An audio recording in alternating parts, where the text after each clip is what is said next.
It seems like most companies nowadays need to have both a sci-fi and a fantasy universe to profit from. CDPR has The Witcher and Cyberpunk. Warhammer has Age of Sigmar and 40k. Blizzard, StarCraft, and Warcraft. And Bethesda has The Elder Scrolls and Fallout. And pretty soon they're going to have Starfield. But then there's BioWare, with Mass Effect and Dragon Age. One of the most polarizing series to date. If you're someone familiar with BioWare, then it's most likely that you know Dragon Age. It's one of their most pinnacle titles.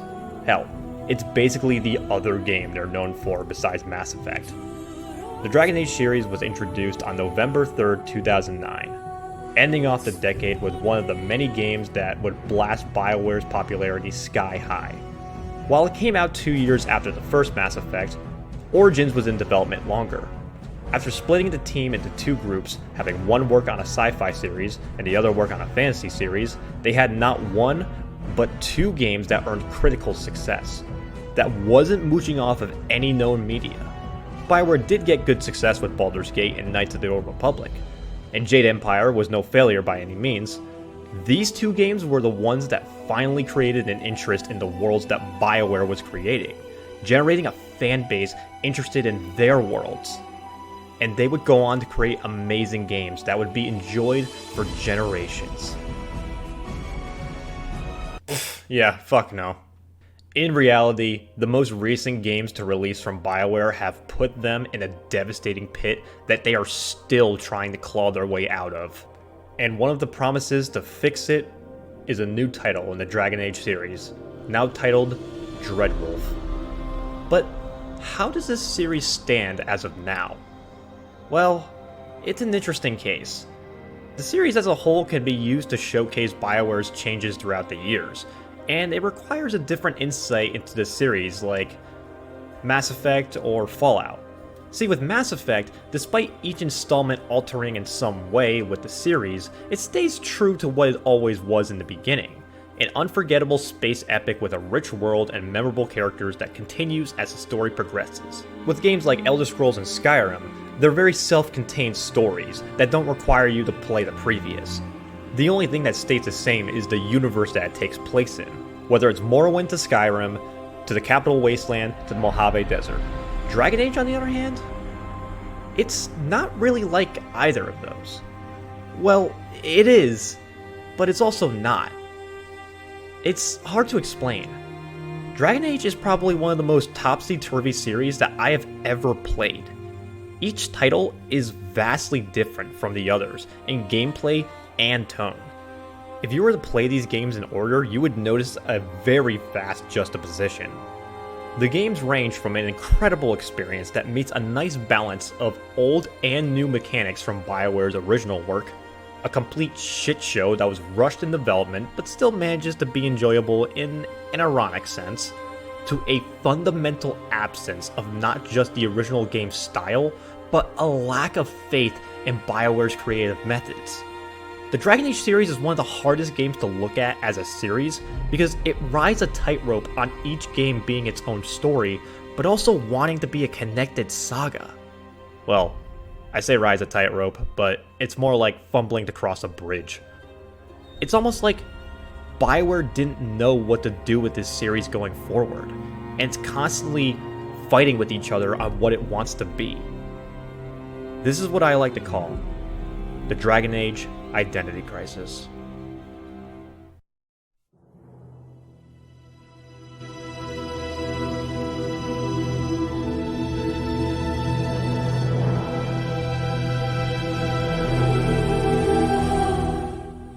Now, just to mention this right now, I am a rather recent fan of the Dragon Age series, so this is not coming from someone who is a longtime fan, but rather a recent fan that is fascinated by how the series has changed over time.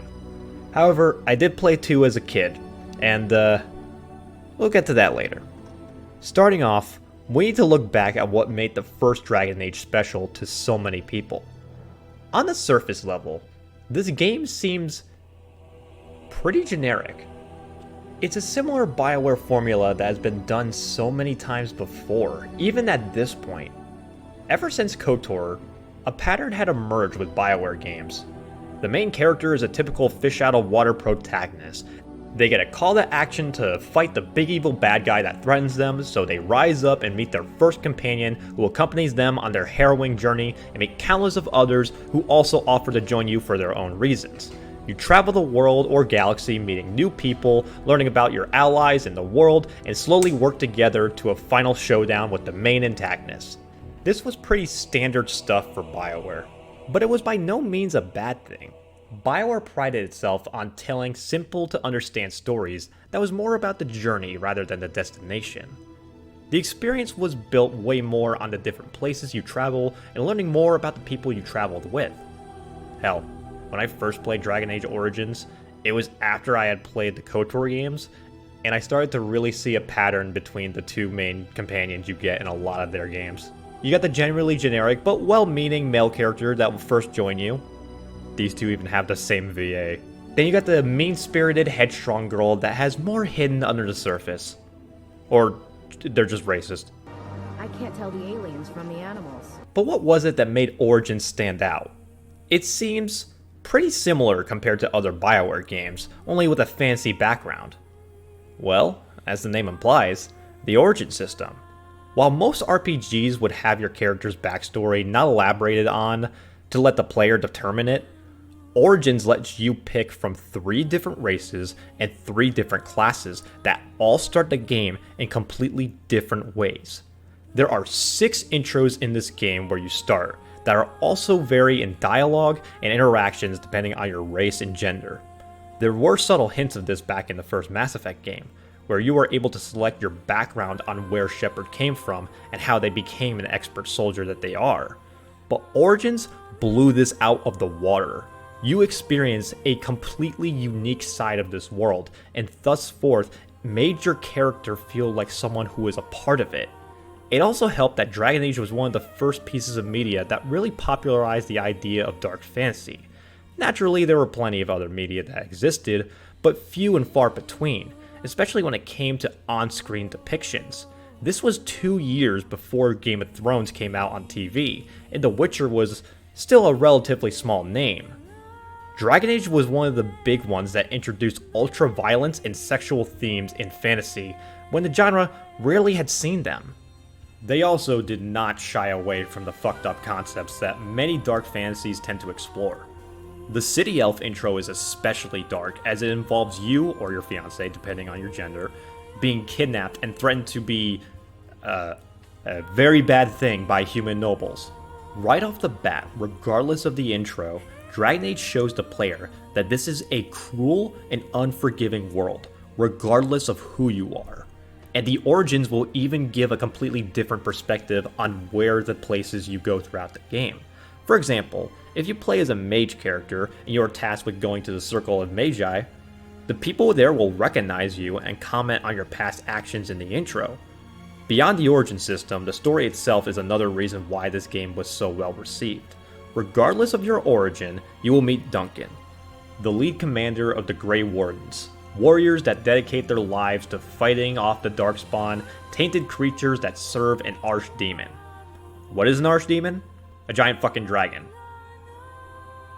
What'd you expect? It's called Dragon Age. Anyway, there's an event called a Blight that's about to happen, which means a lot of Darkspawn are assembling to kill everyone, and you gotta stop this shit from happening. Can't be too bad. I mean, hell, even the king is here to fight with us, and he brought his brother. Looks like a respectable guy.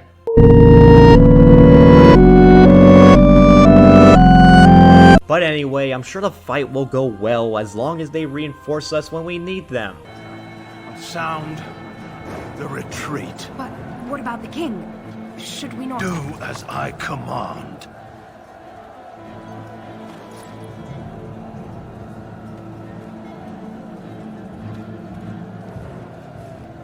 Pull out! All of you, let's move!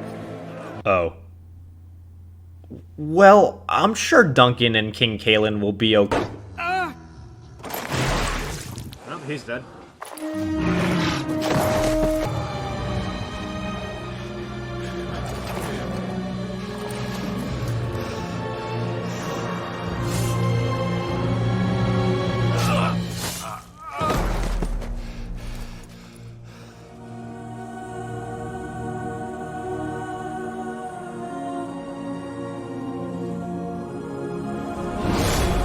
Oh.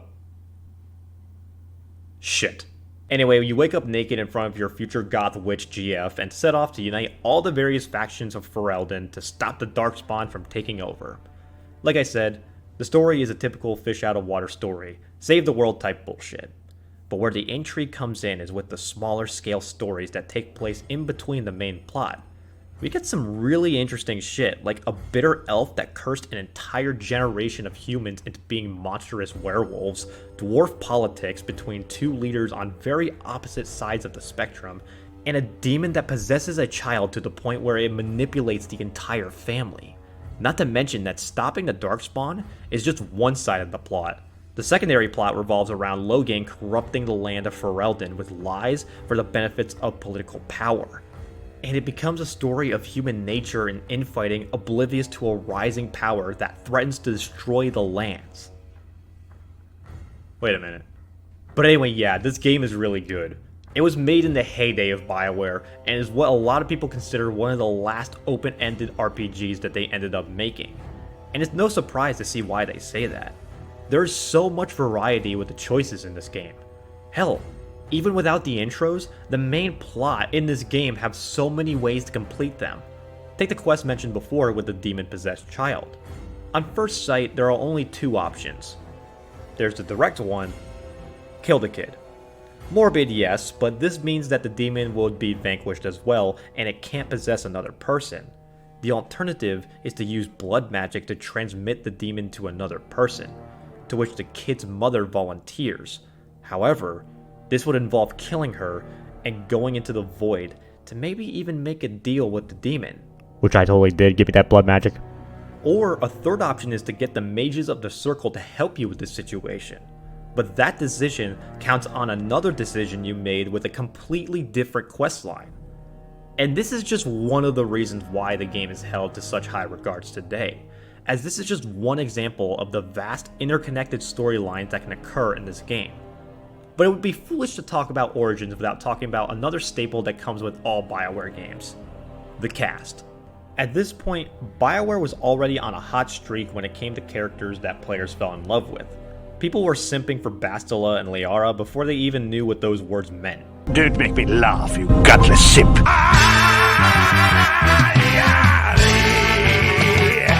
And they would continue with the well-rounded ensemble cast in Origins. Now granted, not all of them were amazing. Ogren's only real saving grace is that he's voiced by Steve Bloom, but he fills his quota as funny dwarf character. Stick with the classics. Leer and drool. The cast still came with rich personalities that varied from each person, making it fun to learn about them and what they had to say about the places you traveled.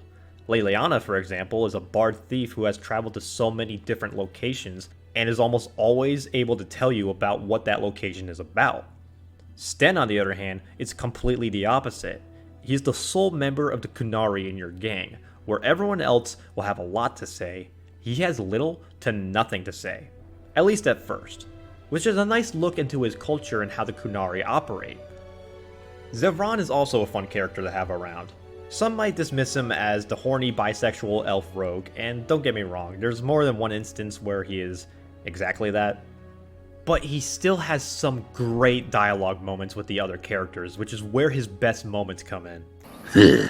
Orzamar's archives are hardly an authority on Orzamar's archives. I'm just cheered by the thought that you might have picked up a book at some point. And then there's Wynne. I don't like Wynne. She's fucking boring and she's always scolding me about something. She is a cunning woman, a Maleficar. She will use you for her own ends. Ah, fuck off, Wynne. Aline the Crow fills your role as a badass old woman way better than you ever could. But finally, we get to the two most important characters in the game: Morrigan and Alistair. Let's start out with my boy Alistair first. Out of all the BioWare games that I have played, Alistair is my favorite first companion character. When I first picked it up, I expected him to be the same type of character as Karth and Caden. While I would never say they are bad characters, I feel like they very quickly get overshadowed by the other people you pick up. But Alistair is not that. He is one of the most fleshed out characters in the series. When you meet him, He seems like a wise-ass joker, and for a game with dark and depressing tones, that's completely fine, as it's nice to have some humor to break the tension, but you later learn that he is the bastard son who is the true heir to the throne after the death of King Cailan, and he becomes one of the prime choices for who can rule Ferelden. There's just one problem. Alistair doesn't want to rule. He doesn't see himself as a leader at all. He looks up to Duncan as a mentor, and after he dies, he looks up to you as you are the last person he's got left in the Grey Wardens. Alistair is a great twist on the typical fantasy trope. He's the typical bastard king who is the rightful ruler, but instead of rising up to the occasion, he shies away from it, preferring to live a life free of the responsibility of a king.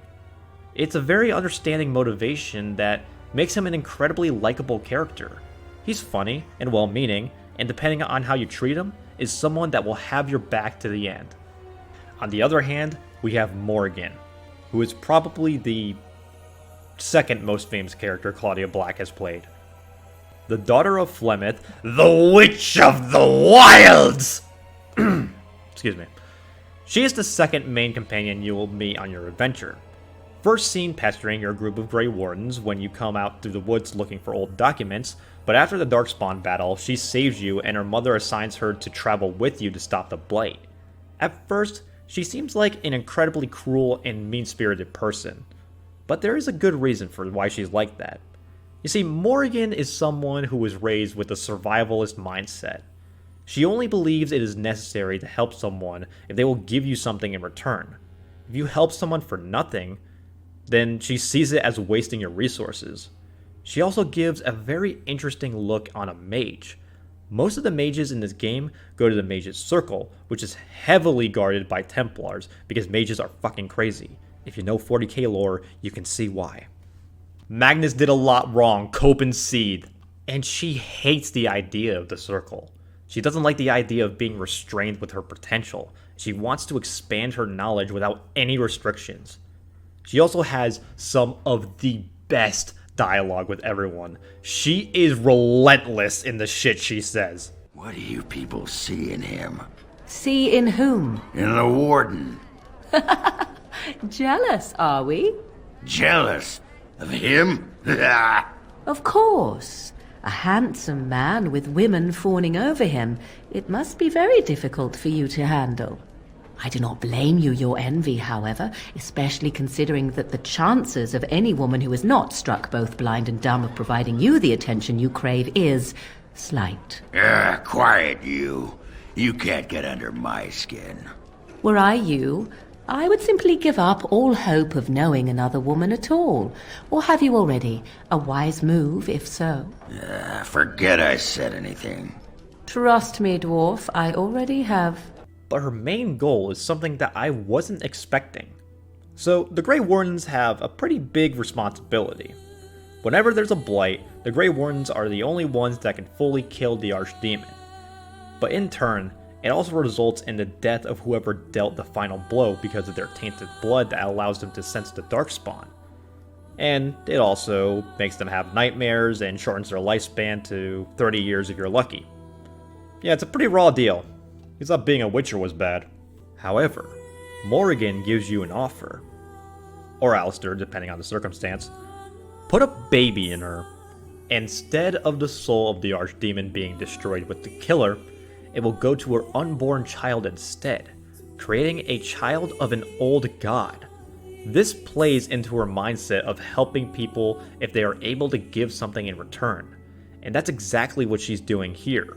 She is saving yours and Alistair's lives in exchange of giving her a kid with immense power. I could go on, but I think I've made my point. The characters in this game are incredibly deep and have tons of depth behind them. In addition, the game also has 4 romance options, and they have, at this point, become a staple in BioWare games.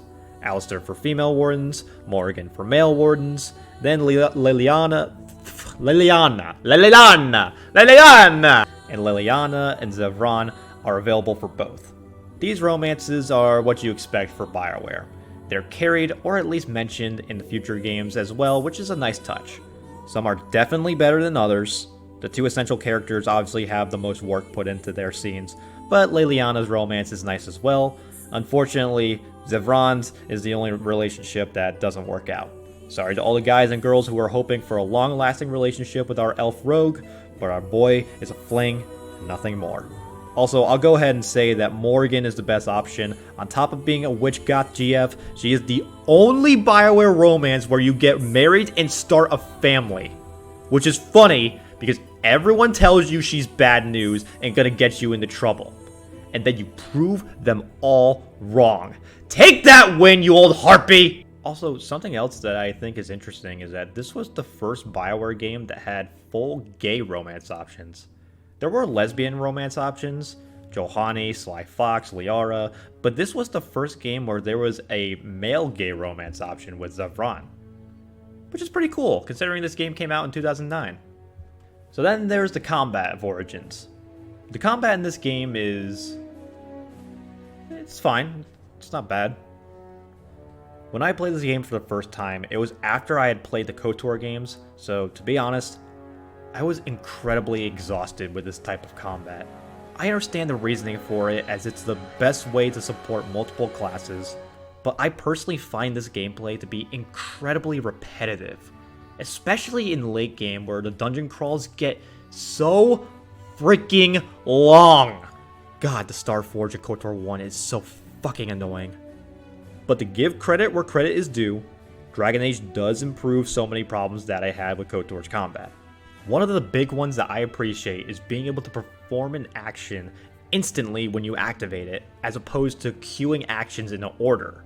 It's especially great when you're in a pickle and you need to heal or drink a potion. Mages are also a ton of fun. The spells are varied and are fun to use, especially Fireball for this reason. You also have a lot of customization with the tactics your squad has. It's fun to outsmart an opponent, and the animations are really cool when you encounter them. Unfortunately, the Martial class are a lot less varied. They are very basic compared to the Mage's spells. If you want to play a main character with the most variety, I recommend you play a Mage. The Martial classes are not bad by any means, but they don't feel as fleshed out. That being said, the other classes and races are still worth playing for the variety in gameplay and the differences in dialogue. Dragon Age Origins is a wonderful game, packed to the brim with content. It's fun, it's exciting, it's replayable, and it keeps your attention from beginning to the end. Oh yeah, there's also some DLC for Origins as well. I'll briefly talk about them because if I went in depth, we'd be here forever.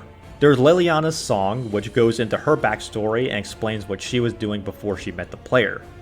Honestly, it's pretty bare bones and recycles a lot of locations from the main game, but it's still nice to see a little side story that gives a little bit more depth to our ginger cutie.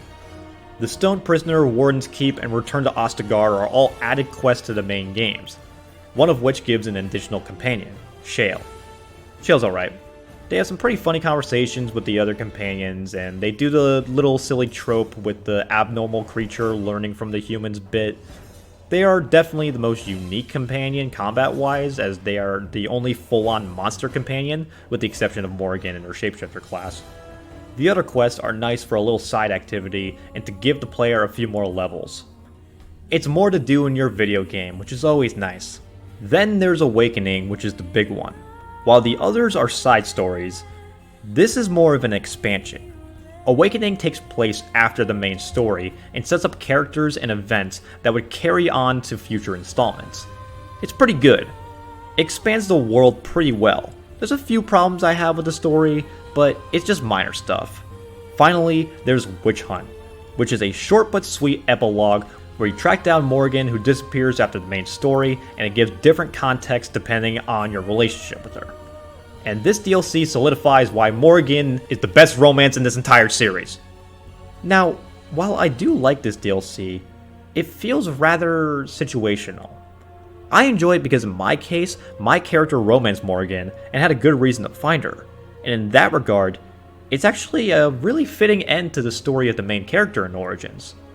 But it makes little sense as to why a female character, or a character that didn't romance Morrigan, would track her down. I don't know, it seems a little strange to me. But overall, these DLCs are wonderful additions to Dragon Age Origins, and as a whole, they make for an incredibly in-depth package that delivers. You can find the game with all the DLCs on Steam for $30, but it frequently goes on sale, and I highly recommend anyone who enjoys RPGs to check it out. And with that, BioWare released another gem.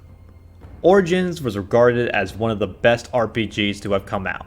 It was critically and commercially acclaimed, winning over tons of positive feedback from old and new players, which I believe was the main goal.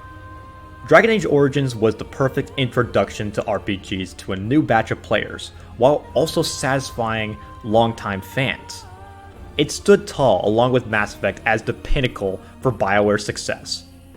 And as they went on triumphantly with their two newly found franchises, their heads held high, excited to see what the future held.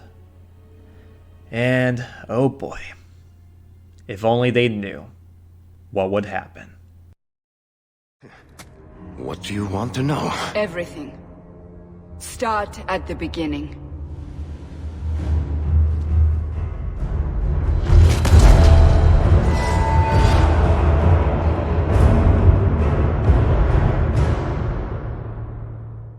– 2010 was another incredible year for BioWare. Mass Effect 2 had just come out and people loved it. It was praised yet again for its story and characters. Some even consider it better than the original. I disagree! But it was clear BioWare was 2 for 2 on one of their franchises, so there was little doubt that Dragon Age 2 would deliver. Then the game came out, and fans were like, "What the hell is this?" Dragon Age 2 received the complete opposite reception as Origins. While it received decent scores by critics, user score even today is down to a 4 on Metacritic. There were countless videos on why people hated this game, calling it the worst BioWare game at the time, and even naming it the catalyst. The fact that you were No, not you! Fuck off! That began BioWare's descent into the downward spiral. But there was another problem that BioWare was facing, something that was present even during Mass Effect 2. And I'm sure you all know what I'm talking about. It's a company that needs no introduction. EA, the bane of everyone's existence, a blight on the gaming community for years now, and BioWare is one of their most famous victims.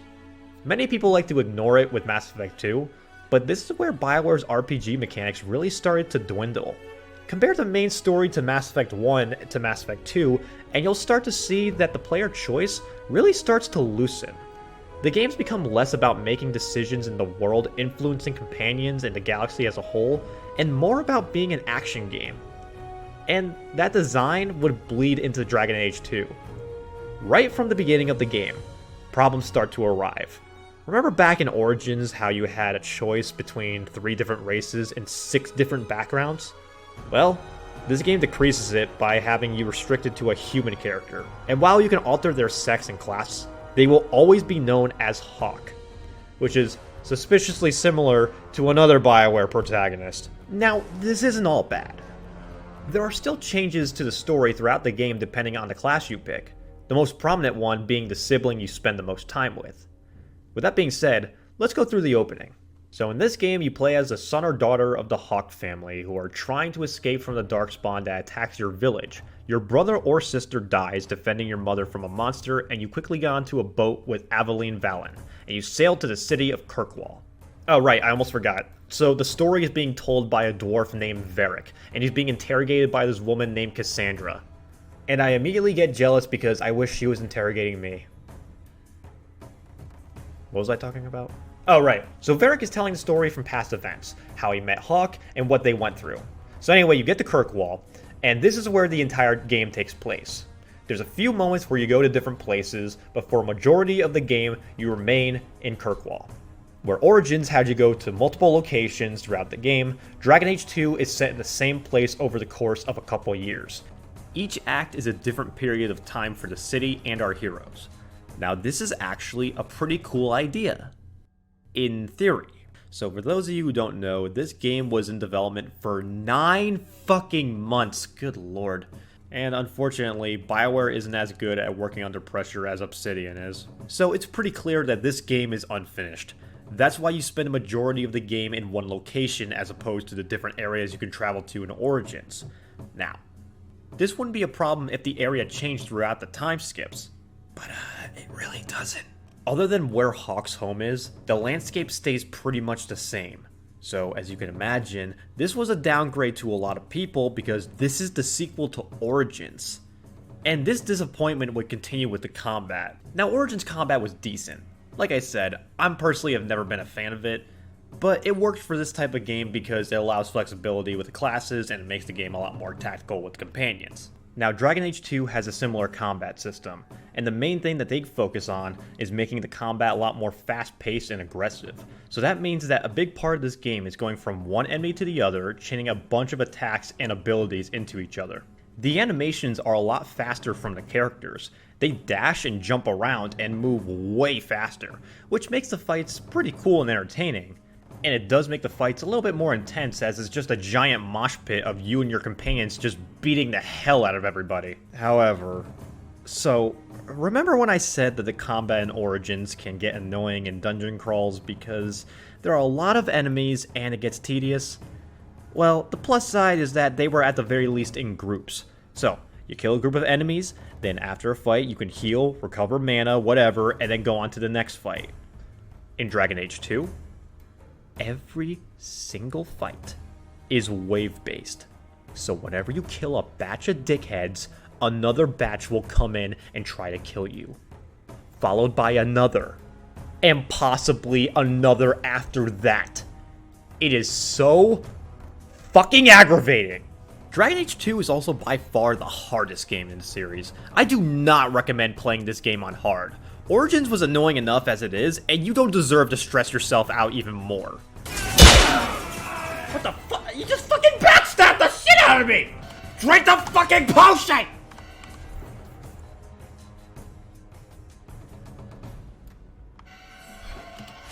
Why aren't you drinking the fucking potion? Oh my fucking god! Some advice I will give you when it comes to combat: if you see a mage, murder it. Murder it as fast as you fucking can, because they will fuck you up with AoE spells and ruin your entire goddamn day. Also, take Anders with you, like, everywhere. Not only are his spells really good, but he's also a really good healer, and he will save your ass when it matters. Which is really ironic that I say that, but we'll get to that later. Also, customization got butchered as well. I didn't talk about it in Origins, but that game had terrible inventory management. You could barely carry shit. Now, the plus side was that you were actually able to fully customize your companions. So whenever you found a cool armor piece, you could be sure that it was going to be used by at least someone in the group. Dragon Age 2, on the other hand, now, inventory management is better, and the fact that you stay in the same city does help because you always have a place to sell stuff. But you cannot change your companion's armor, only their weapons. And to be honest, I really don't like this, because every time I find an armor set, instead of giving it to someone to make them better, it goes straight to the shop. And speaking of the shop, gold is pretty worthless in this game. In Origins, it took a while to make money, and the gear that was available in the shop was pretty high quality stuff, and when you had enough to purchase it, it felt good. Especially when it was a specific weapon or armor piece that was exclusive to a shop in an area. But in 2, you're gonna find a lot of the cool stuff from just playing the game and looting. Honestly, it feels like a lot of stuff is just being given to me. It's kinda ridiculous. The only thing I remember buying is just some stuff in the beginning of the game and stocking up on potions. No, I don't buy runes. I'm not good with them, okay? Leave me alone. But anyway, let's move on. So you're in Kirkwall. Hawk and their family meet up with their uncle, and you're down in the dumps, and the story follows them as they go from poor peasant to wealthy noble to the champion of Kirkwall.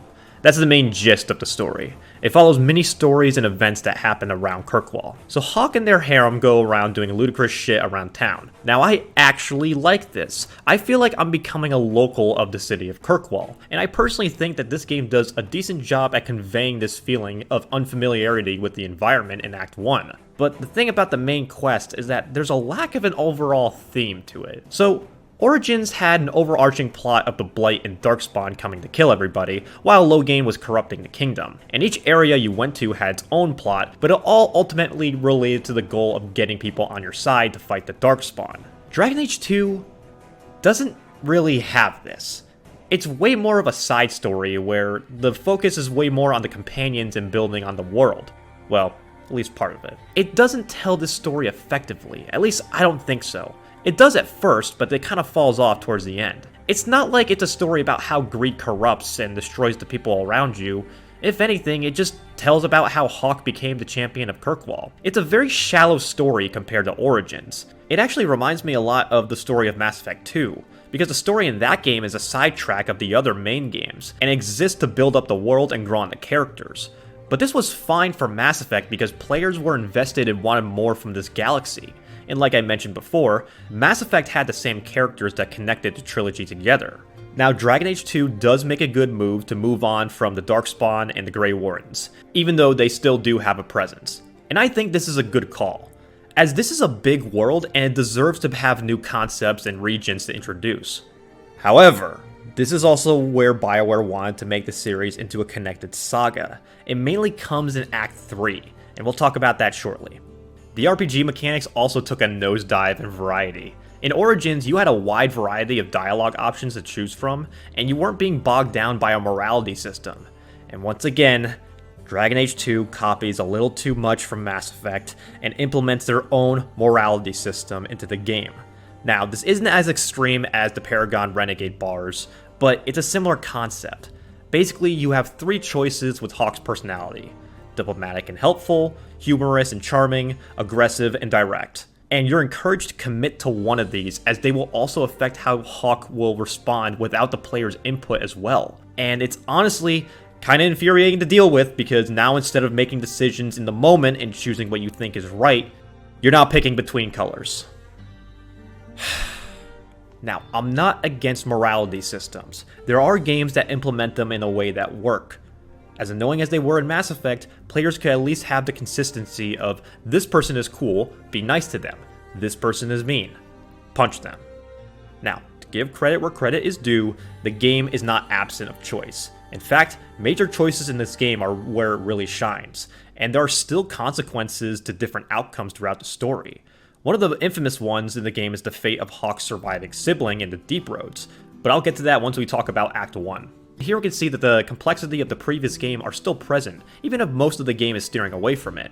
While it is undoubtedly less varied than Origins, there are still elements that encourage multiple playthroughs. And honestly, I would say that this game is a lot more replayable than Inquisition. This game really highlights the importance of the people you take in your party, as there are now dialogue options that will appear where you can ask a particular member advice on what they would do, or even let them take the lead, which is pretty damn cool. Now, this wasn't absent in Origins. There were plenty of times where companions would chime in and express their opinions on what they think you should do.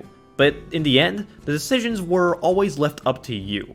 And it would affect your approval rating with them, depending on what you ended up picking. This is more highlighted in Dragon Age 2. And while I do prefer the Origins companions, this makes the parties seem much more independent. With that praise being said, something we need to talk about is a very divisive problem that doesn't just come with this game, but a lot of modern games now. Voiced protagonists. Whenever this topic comes up, there's always a lot of conflicting opinions on the matter. There are those who think voice protagonists have no place in RPGs and feel as though that by default, they limit a decision in a conversation. And honestly, it is fair to see why they think that.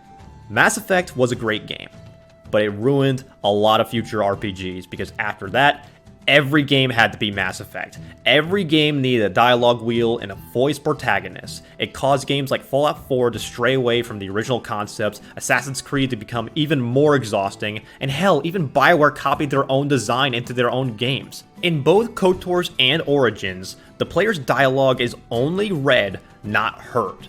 And in this sense, it made players feel more connected to their characters because they were able to imagine their own voices in the situation they were in. Now, I'm not saying that voice protagonists are a bad thing or shouldn't exist. In Mass Effect, while it did popularize the concept, it wasn't the first RPG to have a voice protagonist. The Witcher did it around the same time, and Deus Ex did it way before, and people loved those games. And hell, Hawk isn't even that bad. Both the voice actors do great jobs with their performances.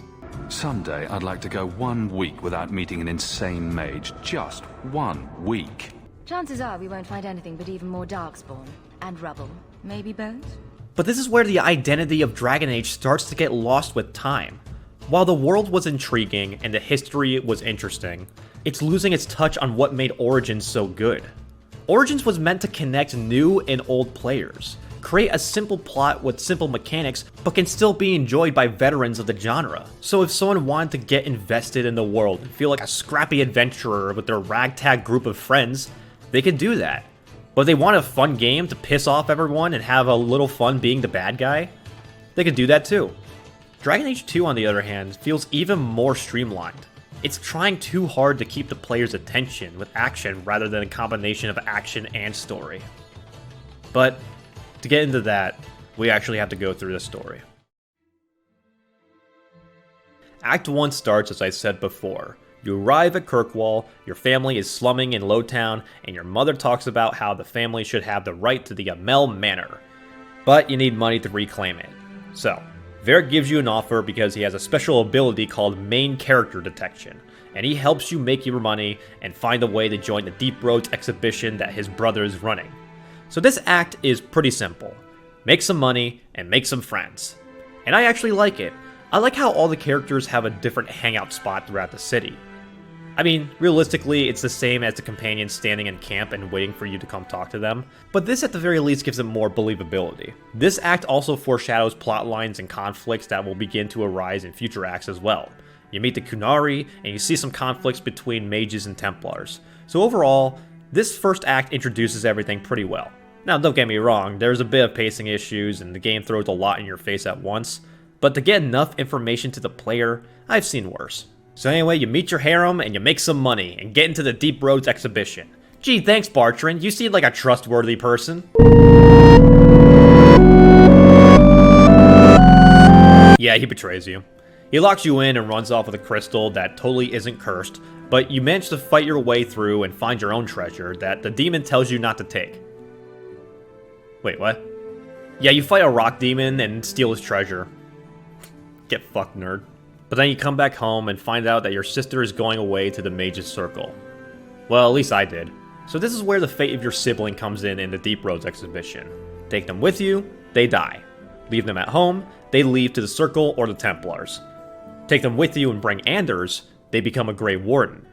This to me shows that the people making this game did care, and they wanted to make something that at least matched Origins in quality, but they just didn't have the time or resources to do it. But regardless of what happens, your sibling is gone. Which sucks in my case, because I was expecting her to be a really powerful elemental mage, and now I don't have that. God damn it, BioWare. But from this, Hawk moves up from their position in Kirkwall and starts living in Hightown. Act 2 starts a few years later. Hawk gets called by the Viscount. Tensions are growing with the Qunari and people are getting scared. The Alashok, that's this guy, is getting really pissy about something. So Hawk is tasked to keep the peace. So you go talk to them and ask what's wrong, and eventually they'll tell you they can't leave because there's an artifact that they are looking for, and they can't leave without it. While you work on that, you go and check on your buddies. And I really like how they show this. I like seeing interactions between other companions because it shows that they are growing as well, either as allies or as enemies. So, a lot of crazy shit happens in Act 2. You find out what a Qunari mage looks like, and how they treat their mages. Now, you're probably wondering, didn't the Qunari look like this? Why the fuck do they look like this now? And yeah, it's pretty fucking jarring. But that's not the only thing that changed. So our only window into the Qunari in the first game was Sten, and when you talked to him, he had a very reserved personality, and would rarely talk about himself or his people. But when you finally got through to him, he would explain that Qunari have a very survivalistic and accepting mindset. He talks about how each member of their race accepts their role regardless of what it is. Now, when we first meet Sten, he is locked up after the murder of a family, and he did this because he was freaking out at the fact that he was in a new place and surrounded by a race of people that he's not familiar with. While what he did was terrible, I can at least see the reason why he did it when we look at the circumstances that he found himself in. The Qunari in this game are roided out murdering douchebags. So this quest with the Qunari mage, you're tasked with escorting him out of the city. You do that, and a bunch of guys from his tribe will ambush you and demand that you release him. And the mage says that he is fine with being sentenced to death at this point. So I agreed and let them take him. And then they try to kill us anyway. Like, what the fuck? Oh, and the same shit happens if you resist. You can fight them first, and then the mage will still kill himself. So if Act 1 was a good start with the choices, Act 2 is starting to slip. And yeah, you do learn that there are a cult of people that are trying to paint the Kunari in a worse light because they don't like them or whatever, but with how these fuckers act, it's not hard to make them look bad. And then in the climax of this act, you find out that the artifact that was stolen from them was actually taken by Isabella, one of your companions. And then the Airshock just unleashes a fucking murder spree on the city and kills a Viscount. Now I get it, someone stole your shit and you want it back. But does that make all of this okay? And on top of it, he also talks shit on humans and other species for being oppressive assholes and judging them too harshly. Like, fucking dude. Your kind judge and oppress us because of their presumed assumption of our violent nature. My brother in Andraste, you just murdered the fucking mailman! So the climax of this act is the Kunari are pissy about Isabella taking their shit. So they attack Kirkwall and fuck everything up. Isabella takes the artifact and bails, so it seems like the only option we have is to fight these fuckers. It is here that we are introduced to the Captain of the Templars and the Grand Enchanter. Not only do they come to help, they also foreshadow what Act 3 will be about. Oh, also Alistair makes an appearance here as well. Well, depending on what happens to him in Origins, he'll make an appearance. He doesn't really add anything, he's just kind of a little cameo. Hi, Alistair.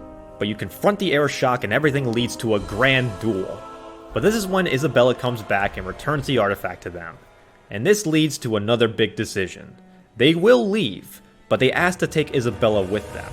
They say that she must be punished for what she did, and if you agree, the attack on Kirkwall will end. So your choice is to give them Isabella, fight them all, or challenge the Airshock to a duel. Now, as hollow as this might be, I do like that this is a choice. Now, it's very obviously a good choice and a bad choice, but at least it's a choice to be made. But personally, this choice is a no-brainer. Even if you don't like Isabella, and she did steal something from them, this fucker does not deserve to run free. So you kill him, and Hawke is now the champion of Kirkwall. Oh, I almost forgot, their mom dies in this act as well. She gets kidnapped by a serial killer, and it's actually a really grim and sad moment in the game. R.I.P. Hawke's mom. And now we're on to Act 3, the conflict between the mages and the Templars. But before that, let's take a moment to talk about the companions. The companions in this game are okay. I've definitely seen worse. It's not like Andromeda companions or anything like that, but they don't really hit that high bar that BioWare is known for. Well, except for one. Varric is an incredibly charismatic and likable character. I like how he's the narrator, and the game keeps on cutting back to him being interrogated by Cassandra. Kind of like how Persona 5 kept on cutting back to Joker being interrogated by Sai. Speaking of which, both these games show a character as being interrogated by very dominant women. Huh. Anyway, there's also Avriel Lavigne. She's the first one that helps you when you first arrive on Kirkwall, and she very quickly becomes a Knight's Guard. Very generic, but not a bad character. She's okay. You also help her get laid. Meryl, whose entire purpose is to be the cute, quirky elf girl for the people who want to fuck a girl elf in Origins. Fenris, who kins himself with Shadow the Hedgehog. Isabella, where a BioWare employee went up to Riot and said, "Hey, can I copy your character? Fine, just make sure you change it up." And so they made their own Misfortune without the cool backstory and drip that Misfortune has. Seriously, they literally made a busty pirate with huge tits and said, well, good enough. And yes, I know she was in Origins. That doesn't make her any more bland. There's also this guy whose name I don't remember. One of your siblings, depending on which class you picked. Pick the Marshal, your mage sister survives. Pick the mage, your warrior brother lives. And then there's Anders. And oh boy, let's talk about Anders. He was actually a character you met in Awakening. He's a mage that has the soul of a demon trapped inside of him that will take over his body every now and then. So Anders' whole deal is that he believes that mages have been getting disrespected for far too long, and it's time to push back. So a detail that I really like is that, in my case, my Grey Warden was a mage, and he'll occasionally bring up how a mage saved everyone from the Blight, which is a nice little detail that makes the setting really come more alive. Anyway, Anders is honestly one of the better characters in this game. He makes a lot of really good points and has a very understandable motivation. Because he's right, the Templars are being dicks. I mean, they have their reasons, but it's time to push back and make some real changes to the Mages Circle. And stop this abuse— Oh my god, he just bombed the fucking church! Yeah, let's talk about Act 3. So, Act 3. By far the most interesting and dumbest part of this game. So a running theme that has been going throughout the acts is the consistent beef between mages and Templars. It's been a running theme since the first game, and both sides have their reasons. Mages have insane power that must be controlled, and with their connection to the Fade, they're constantly at risk of resorting to blood magic or becoming a demon. However, the consistent strictness of the Templars leads them to misjudge many mages, and oppress and abuse the ones that are innocent. So throughout this act, you are tasked with helping the Circle and the Templars, and throughout it, there are some options that will pop up that allow you to sabotage one group if you wish. But this all leads to a final showdown where they both have had enough of each other, and Hawke, being the champion of Kirkwall, is forced to pick a side, and stop this conflict one way or another. And as all this is happening, Anders steps forward and gives some choice words to both of them, and then he summons a fucking laser and blows up the Chantry! Now, I get it. He wants to do this Hail Mary attack to inspire the mages and show that they will not be silenced. And he is hoping to become a martyr to inspire other mages to revolt with him. But I don't think this is a very good way to go about it. If anything, this is going to make the Templars believe their accusations more, and the mages even more fearful for their lives. It also makes Anders a huge fucking hypocrite, because one of the main banters he has in this game is with Meryl, where he berates her for using blood magic, and then he goes and does this shit. Like, dude, you have no room to talk. Then this leads to the decision of Anders' fate. And personally, the only decision that feels right is for him to pay for what he did. Maybe he'll be a martyr to some, but to most, he'll be an example.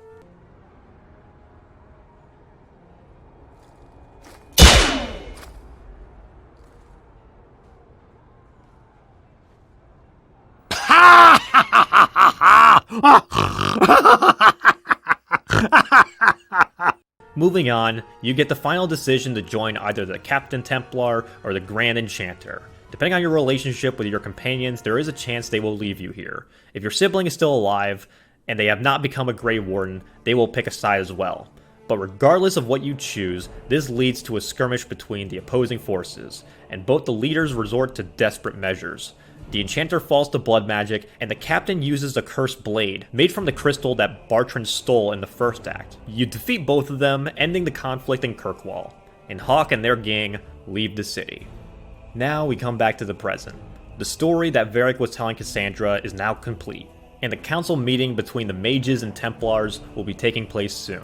Liliana and Cassandra talk about how Hawke is nowhere to be found, just like the Grey Warden. At least in my case.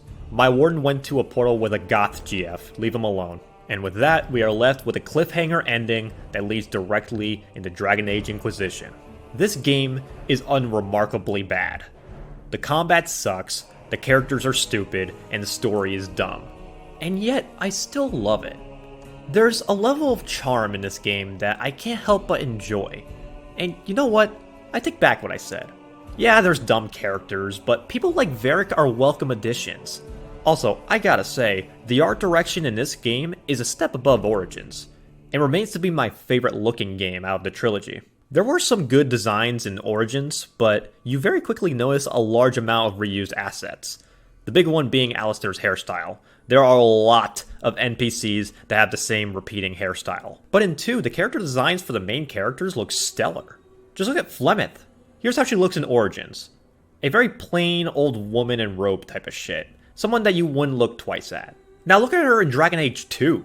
She looks fucking cool. She looks like a Mortal Kombat character. The armor design looks great in this game as well. There were some great medieval designs in Origins, but the armor continued to get better in the second game, especially the mage's robes. Anders looks sick, and say what you will about Hawke, but they look great. Hell, I like the female Hawke design so much that I even used it as inspiration for my OC. And you know what? Yeah, these companions are dumb. but they remind me a lot of a typical D&D party. The loud dwarf with high charisma, the edgy elf with a tragic past, the horny bisexual who wants to fuck everything, the mage that's secretly a homicidal maniac. Everyone has seen these archetypes before, and I can't help but love it. Now, don't get me wrong, this doesn't hold a candle to Origins, but it still feels good to beat this game. It's funny in a way. This game at the time of its release was considered a disaster, and for the longest time it was known as the worst BioWare game. But you look at it now, it honestly looks way better compared to these games. In the end, Dragon Age 2 feels more BioWare. While this is where Dragon Age started to abandon its own identity, it still kept BioWare's identity within them, which is something that I unfortunately can't say about the next game on this list.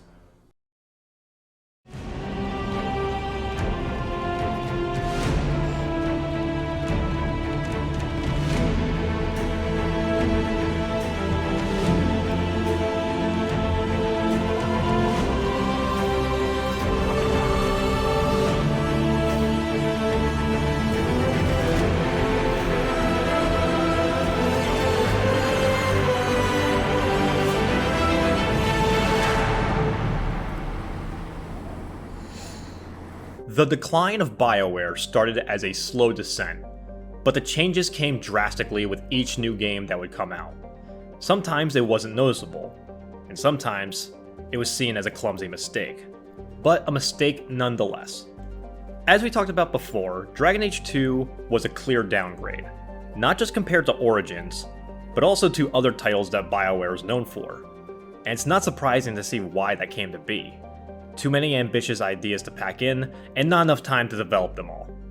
And in retrospect, they chose the wrong game to try to implement their ideas on, and thus, Dragon Age 2 fell flat, and the fans were disappointed. However, not all hope was lost. They still had Mass Effect 3 coming out, the long-awaited conclusion to the now beloved sci-fi universe. Surely that would go well, right?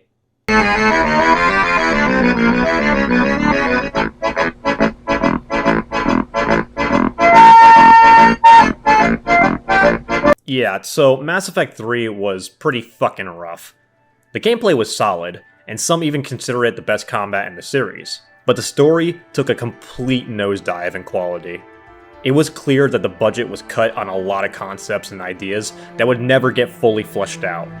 Some did, but not all of them. And it had probably the most controversial story, only to be topped by Last of Us Part 2.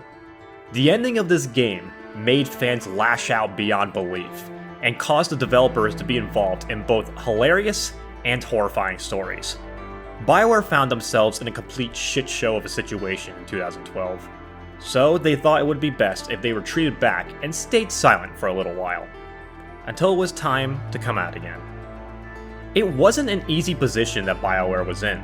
Even before Mass Effect 3 was released, there were a ton of employees leaving the company. Veterans were gone, and we were left with a lot of new blood to take the reins. As the year of 2013 went by, they worked on a new title to expand their fantasy series. Dragon Age returned on the Frostbite engine with the promise to rekindle what was lost in Dragon Age 2. Or so they thought.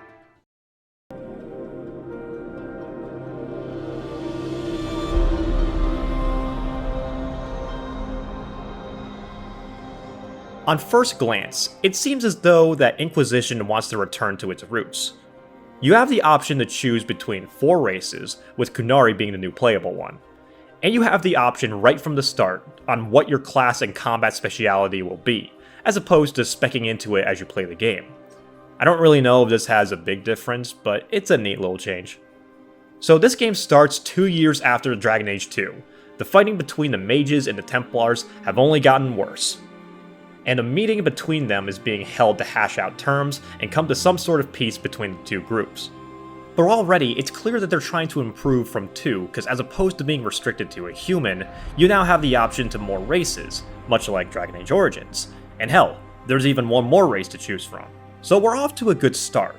This is what you see on the title screen, so they are taking into account the previous game's plot, and the escalation of this conflict throughout the series will now be the main focus of this game. Or at least, that's what I thought. But then suddenly, an explosion happens, and this is where your character comes in. Somehow, your character was in the center of this massive explosion and ended up killing a bunch of mages and Templars. And to make matters worse, there's now a giant Nurgle cloud leaking demons in. The guards come in and find the only person still breathing and throw you into a dungeon. Off to a great start. So then Mommy Cassandra comes in with Leliana and they ask you why the fuck you survived. And you respond with, "I don't fucking know, man, I just want to raise a canes and ended up here." And then you look at your hand and you see you have a green glowy plot device. So Cassandra sets you free and sees if you can close the breach. But she doesn't trust you, so you keep the cuffs on, until the bridge falls and you have to fight off some demons, which introduces combat, which we'll get to that soon. But after a while, you meet up with your old pal Varric and a new character, Egghead Solus. And he shows you that you now have the power to stop breaches. You don't know how, why, or when, but you have this power now. So, just from the beginning alone, we can see that they did listen to the backlash of Dragon Age 2, and they try to replicate Origins. And from first glance, they are achieving it, with the main character being more of a blank slate and the main plot has an overarching theme. Unfortunately, they don't commit to it enough and it creates this mishmash of styles that don't really mix well.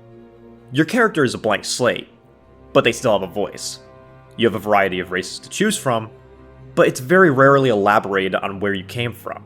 And the story goes right to the main plot as opposed to setting up your character's origins and easing them into the world. And these add up as you continue to play the game. They want to have it both ways. They want you to start a new adventure with a new character, but they also want to continue the storyline from the previous games. And it just doesn't work that way. It brings back characters and plot points from previous installments to keep it connected, but it ultimately fails to commit to them in the long run. The biggest problem is that each game has a new protagonist, so a new character has to continue on the story that was preceded by someone else. So we have to simultaneously be introduced to the new cast of characters while also being reintroduced to the characters that we already know. Moving on, something you will very quickly notice in this game is that it's open world. I just can't do it. I can't take this shit no more, man. If I had a nickel for every middling game that was a continuation of a series that went open world and somehow won Game of the Year, I'd have 2 nickels. Which isn't a lot, but it's weird that it happened twice.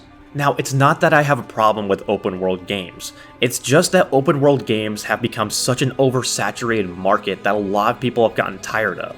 And there are times where developers tend to use the open world as a crutch, rather than planning it out as a fully fledged open world game. And this game came out in 2014, so the open world hype was still going high at this point. Hell, it's been a thing since before Inquisition, and it's still affecting games today. But the thing that people need to understand is that going open world doesn't automatically mean your game will be a 10 out of 10. Yeah, it can be good to have a big world to let your players loose on, but you also have to make sure that there's enough depth to justify the size of your world, because if you don't, it just ends up being a big empty world with nothing to do. Or in this case, a lot to do, but no substance to it. And this is where most of the problems came in. So let's go ahead and talk about the open world. On first glance, the open world does look nice, mainly due to it being on the Frostbite engine, and the landscapes look impressive because of it. Even though the engine has been outshined these days, it can't be understated that the environments look stunning, especially coming from the previous game. Origins was still stuck in the era of piss filters, and Dragon Age 2 wasn't as bad, but it was still lingering behind. But being able to actually see colors is magical for this series, as it finally feels like the series was making its way at the time to the new console generation. But the more you look into this game, the more you start to see the cracks. To start off, the art design is lacking. The armor, interior, monsters, so many designs in this game look like shit. The armor design looks like shit. They look like they were just procedurally generated. They have no personality or creativity to it. The good ones are recreations from previous games, like Hawk and Cassandra's look. But then look at the armored jacket. It looks like a coat that was spray painted silver. A lot of the DLC armor that you get at the beginning of the game, all the proportions just look odd and it doesn't fit the previous aesthetic of the games prior.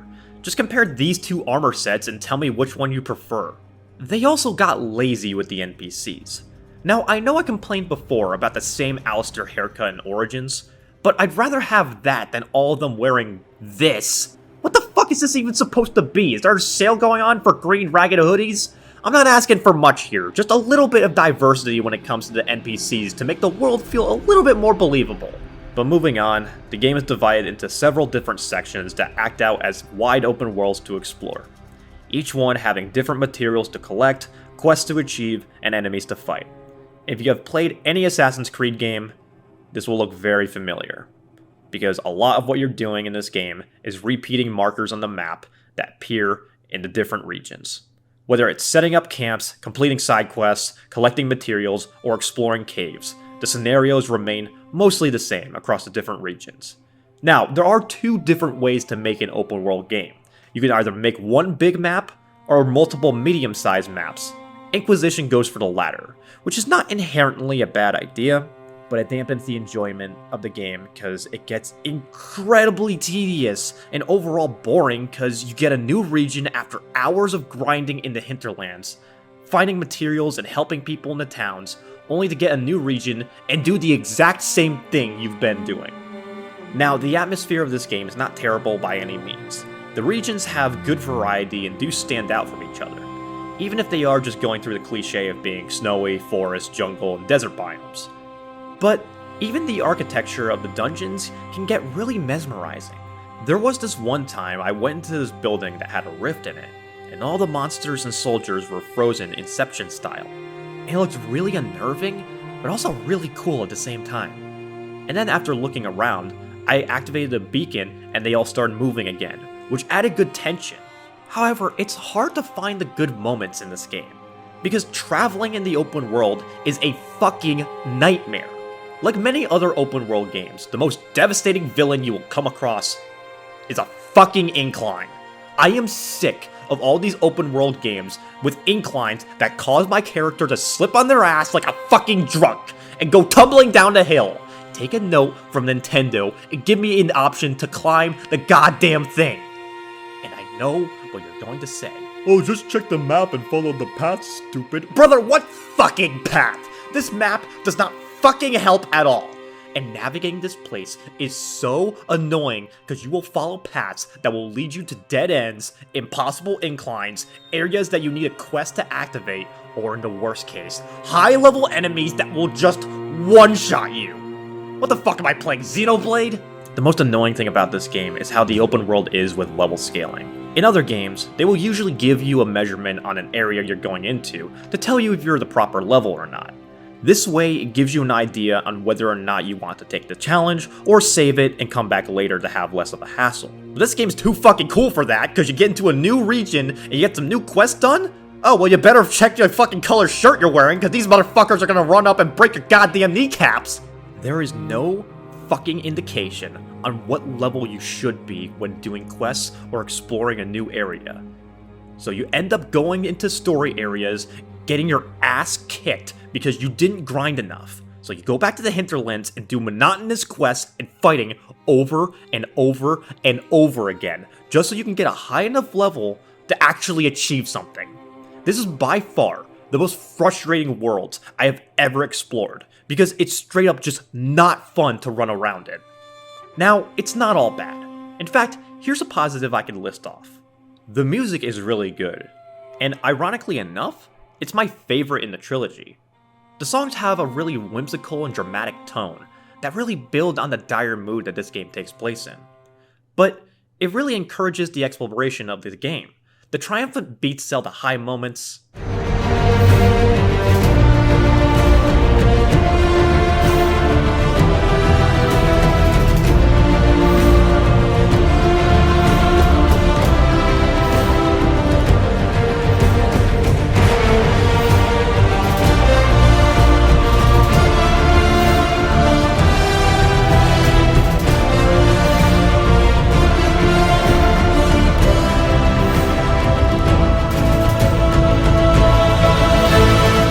The more dour songs build tension.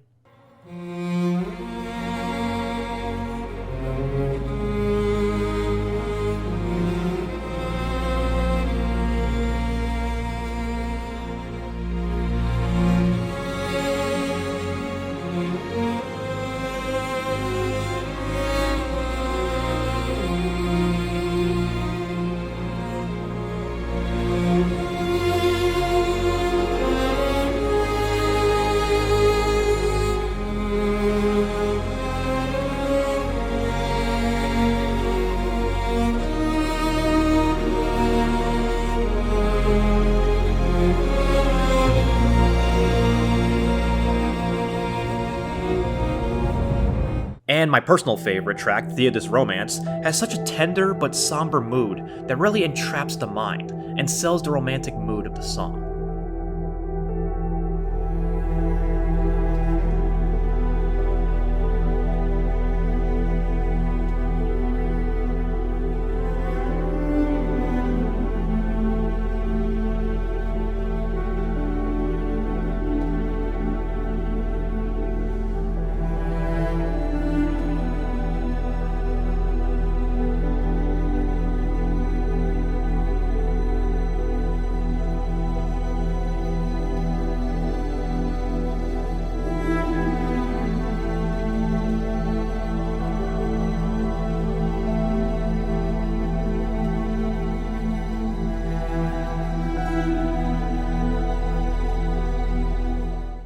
But there's one thing. I wish I actually fucking heard the music more often. I don't know if this was a glitch or something, but every time a song would start while running around the open world, it would stop. And I would just have to suffer in silence. The only thing I had to listen to was this.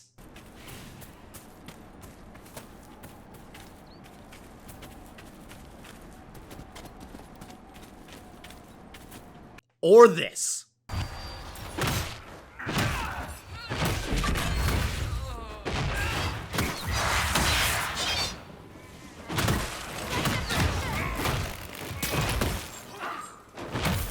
Yes, Origins and Dragon Age 2 followed the trend of other RPGs and had the same song going over and over again whenever you got into combat, but at least you had something to listen to. It also doesn't help that the banter rarely plays in this game. One of the best parts about the other games was listening to the characters interact and talk to each other. It really sold the companions as actual people in the game. Now, when it does happen, it is nice, but it feels so rare. Like characters only talk to each other every once in a while. And hell, I'm not alone in feeling that way. Look, there's literally a mod that increases the party banter. And I gotta ask, what the fuck happened? Was the Frostbite engine so alienating that they couldn't figure out how to make these sequences work or some shit? I don't get it. Also, the mounts are shit. Which honestly is not surprising at all, because horses in almost every open world game suck. Even in good games, developers will always struggle to make horse mounts an engaging traversal experience. The only game that had a decent one was Elden Ring, and even that's a stretch.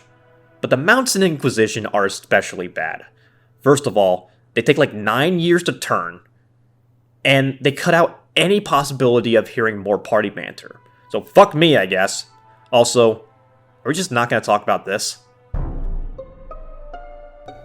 Because I thought for sure blood magic was illegal. So yeah, the open world and atmosphere is not great. But it's only the beginning. The combat took a hell of a blow as well.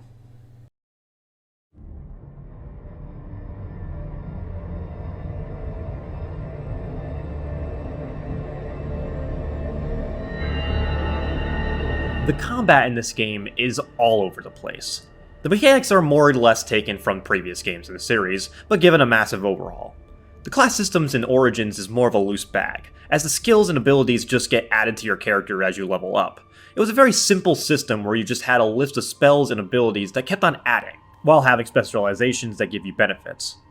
It was basically a beta test for what the skill trees in Dragon Age 2 would be. In 2, you had multiple skill trees that would come in active and passive abilities. Inquisition keeps the skill trees that were in Dragon Age 2. However, the thing that took a massive turn is how the combat works as a whole. And boy, is it a doozy. So Dragon Age 2 got a lot of criticism for the combat being janky. Now granted, it was warranted, especially the extreme difficulty spike and wave-based enemies. It also got a lot of criticism for moving away from the tactical combat of Origins because they wanted to speed things along. So in Origins, they decided to slow it down by making it 20% speed. The animations in this game move at a snail's pace. So you guys might notice that throughout each of these games, I have tried to diversify what class I play. So in Origins, I played a mage. In 2, I played a rogue. In Inquisition, I played a warrior. Playing as a warrior early on in Inquisition was so fucking annoying, because the animations of the attacks and the abilities take so long to do, and there's barely any leeway on what you can do. This game doesn't feel as tactical as Origins, or as aggressive in 2. It feels like I'm playing a lesser version of Diablo. It doesn't help that the enemy placement in this game is a nightmare. This is mainly due to the game's open world, and because of it, they need to populate the map with plenty of enemies to fight, whether they're soldiers, mages, animals, monsters, darkspawn, or friggin' dragons. Now granted, I do prefer this enemy placement compared to the wave-based fighting that was in Dragon Age 2, and the combat does get more interesting once you get to high levels, as the abilities become more varied and the skills get more creative. However, there are so many aspects to this game that bog down the pacing to the point where it gets incredibly boring, especially when you have to deal with a large map that is very heavy on just tallying off objectives. And anytime you get into combat, your character moves slower, and has to either crawl their way far enough to be considered not in combat, or just fight another batch of dickheads that you accidentally wander too close to. This to me ruins the pacing of the game because there's a lot to do and it feels like I'm constantly being interrupted with combat, and unlike other open world games, combat is the least compelling thing to do. Origins was a great game, but I don't think anyone is praising it for its combat. But it was fine because it had more to it than the combat to be a great game. And going back to what I mentioned before, about the pace getting bogged down, that seems to be a running theme in this game, because there's a lot of aspects that really slow down the pacing of this game. So let's talk about the war room. So one of the main aspects of this game is going into the war room and consulting with the other members of the Inquisition on what to pour resources to, and the next steps going forward for the Inquisition. You can use this to gather materials, unlock new companions, and even start main quests. It's very Total War-ish, and each time you pick a mission, you assign one of the 3 members to complete the task. And I can see what they're trying to do. They want to promote this feeling to the player that they are in command of a larger order, and they have the power to dispatch their forces across Ferelden and Orlais, and they can do this while traveling and getting their own tasks done. But these tasks have almost no depth to them. Whenever you activate them, it just starts a timer, and when it's complete, you get a little mission report, and then you take the reward. It's basically like playing a Clash of Clans ripoff. It also doesn't help that some of the companion quests require them too, so when you have to find a quest, you need to go to the war room, and you just need to click around to search for the one you're looking for, because the game barely does anything to distinguish them from each other. Something else you will notice is that there are places in the open world that would be blocked off to you, and they require you to go back to the war room, spend power to open up a zone, and then you can come back and venture forth. And I hate this. One of my least favorite things in any game, especially open world ones, is limiting a player from areas on a map because it pigeonholes them, and makes the world feel less alive because of it. And it's an even bigger issue in this game because, once again, it bogs down the pace of it. There are so many things in this game that feel like they only exist to extend the playtime. It is a deadly case of quantity over quality.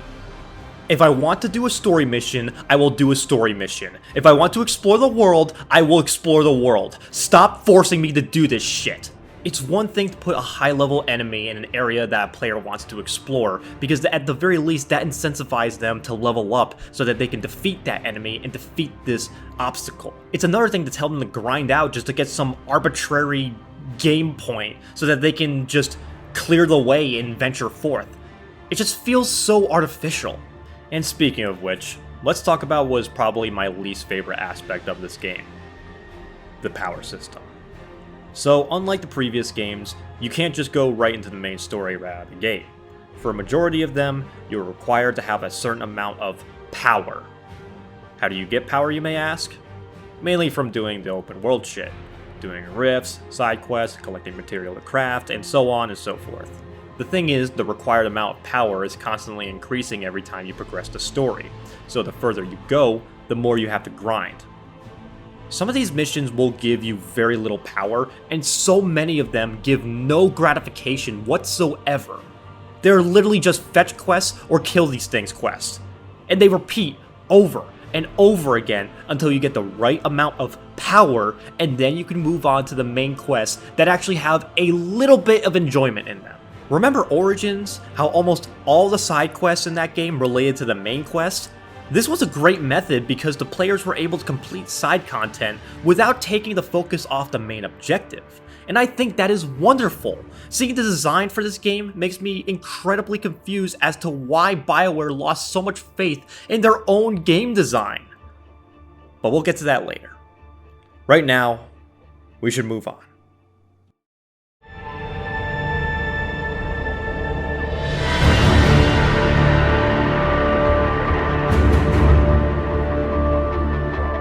Dragon Age Origins was a story about unity against an overwhelming force. The goal was about uniting the people of Ferelden to stop the Blight, regardless if they were a human, an elf, or a dwarf. Dragon Age 2 is a story about how one person who repeatedly gets beaten to the ground and loses everything grows to be the legendary champion of Kirkwall. Dragon Age Inquisition is a story of religion, and how you, the Inquisitor, gained power to close the breach. As mentioned before, this game's story starts after the explosion, where your character resides with a mysterious power branded on their hand. You quickly discover that this power allows you to stop the breaches where demons are leaking out. But there's other problems than just demons. Since the meeting never took place, mages and Templars continue to fight, and feuds between the factions all over Thetis have been breaking out. So there is only one option. The Inquisition must be reinstated, and it's up to them to bring peace to the lands. God, this is dumb. Alright, I exaggerate. The main premise of this game is not terrible by any means, but to get right to the chase, it's pretty standard, even more so than Origins is. People have said it before, and I'll say it again, the Inquisition doesn't feel much like an Inquisition, at least not what the history would have us believe. In this game, the Inquisition is just a league of good guys that work as a base of operations for our protagonists and their posse. It's very clear that they wanted to make a new faction without forcing the player to pick sides between the other factions. Which is fair enough, it's not like this has to be a Fire Emblem game or anything like that. But to get into the story, after the opening and the grinding in the hinterlands, you set off to find the Templars, or the mages, depending on what you choose. And the Templars are having their own issues with demons and are being possessed, which is really ironic. At this point you don't know why, but after stopping the threat and meeting a magic lad that definitely isn't a demon, you now have the choice to recruit the Templars or the mages onto your side. Now you're probably wondering, what about the whole plot between the mages and Templars? And yeah, I was wondering that too. Then I realized that they just completely threw that storyline in the fucking trash. Remember the growing tensions that Templars and mages have, even in the first game? Remember how Anders did a whole terrorist act to send a message to both the Templars and the mages? Remember all the war crimes that the two leaders of each faction did in the previous game, just to get back at each other? Cause this game doesn't. Because other than a few enemies you fight, a couple open world exchanges, and some party banter, they barely fucking address it. Never mind the fact that this was the whole storyline that was set up in the main driving force in Dragon Age 2. Nope, we gotta get back to the demon portal leak. So after we recruit some people into the Inquisition, we go back to Haven and see if we have enough Mighty Putty to seal up this crack. And it turns out we do. Thanks Billy Mays, rest in peace. So we go back and celebrate, but not for long because then a bunch of assholes come by and attack us and storm the base. And this is where we meet the main villain of the game, Corypheus. And he looks fucking awful. His design looks like shit. He looks like a joke character someone would make in Street Fighter 6. But he explains why the protagonist has their new power to seal the breaches, which I actually think is really interesting. Basically, this power was never meant to be something that could seal the breaches, and it was never meant to be given to the main character.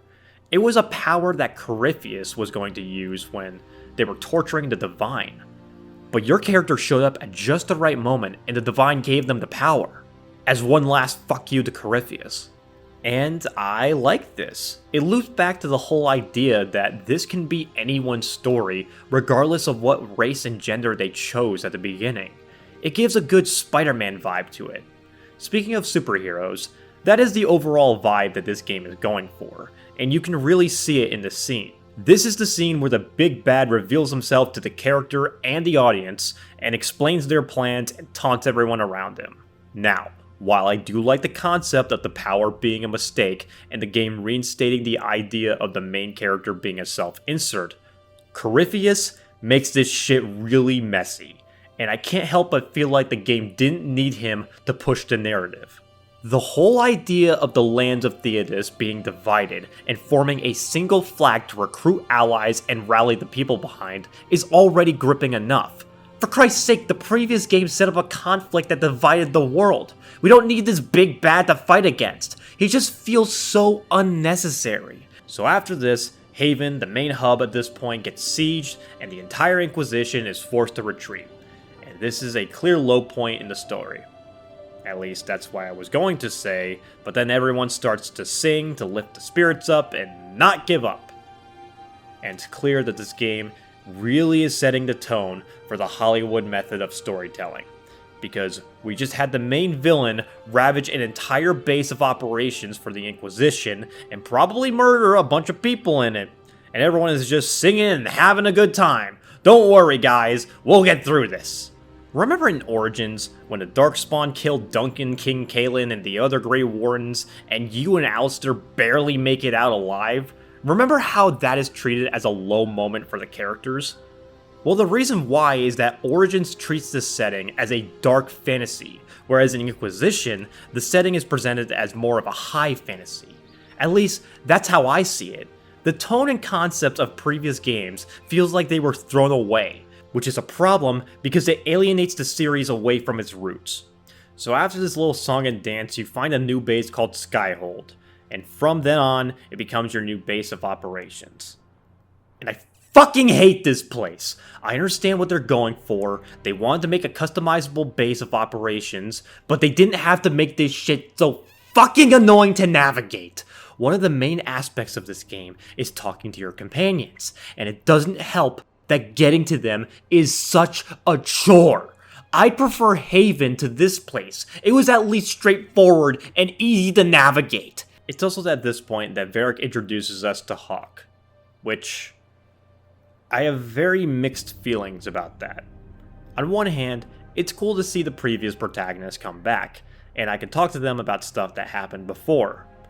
But on the other hand, this feels like it's purely for fan service. And honestly, that's what I feel for a lot of the returning characters. But anyway, Hawke gives us some advice on how to stop Corypheus, and that they have a Grey Warden contact that they are working with. So you go and meet them, and you meet some guy named Stroud. At least that's who I met. So this is where you can meet another returning character from the previous games. If Alistair remained a Grey Warden, it'll be him. If you turned Loghain to a Grey Warden, it will be him. If none of them are still Grey Wardens, then it's Stroud. But regardless of who it is, they will tell you that the Grey Wardens are sick and are doing bad things.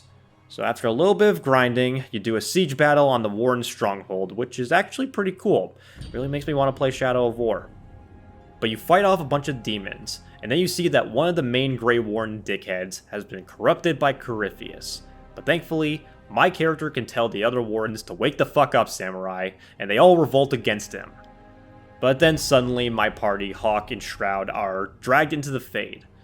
So the main thing to take note of story-wise is that this gives a little bit more of a clear picture on what happened between the protagonist and Corypheus, and it actually shows us a clear scene of them receiving the power, which feels kind of unnecessary. We were already told that they were given the power as a mistake. I don't think they really need to see that again. I mean, I guess it's mainly to give context between the Divine and why she did what she did, but I don't know. It feels a little too much. But finally, we find an exit to the Fade, but a big monster is in the way, and you have to choose between Hawke and Shroud to stay behind and fight it off.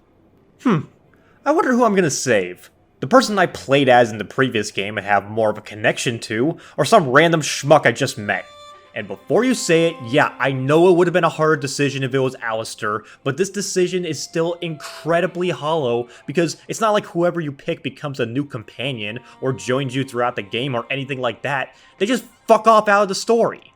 It really just comes down to which character you like better.